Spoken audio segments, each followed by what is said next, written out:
احفظي الوصفة دي علشان هتحتاجيها في رمضان. هنجيب حلة هنحط فيها شوية من الزيت وعليه بصل وجزر وبسلة ومكعب من المرق. هقلب تقليبة وبعد كده هحط رز بسمتي مغسول هقلبه معاهم، وهحط كمان الملح. وبعد كده هزود كوباية ونص مية لكل كوباية رز بسمتي، وكده الرز بيستوي. هجيب بقى وok كبيرة واحط فيها شوية من الزيت، وهقطع خضار شرايح طويلة. الخضار ده اللي هو جزر وكوسة وفلفل الوان وبصل، وهشوحهم كده تشويحة مع توم وجنزبيل.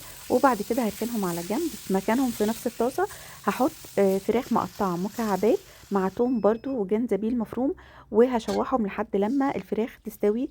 وبعد كده في نفس الطاسة اللي انا كنت عاملة فيها هحط كوباية ونص من المية، ربع كوباية من الصويا صوص، ربع كوباية من الكاتشب، ملح وفلفل اسود، ومعلقتين من النشا.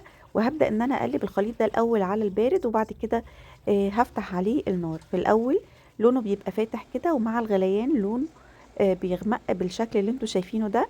بعد كده بقى هنزل الخضار والفراخ على طول. بعد لما يغلي كده انزلهم بقى ياخدوا تاني غلوة مع الصوص ده.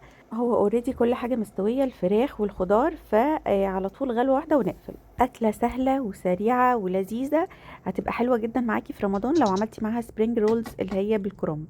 ده كده كمان لو انتوا حابين بقى تعملوها سبايسي بنقطع فلفل حامي ونحطه معاها.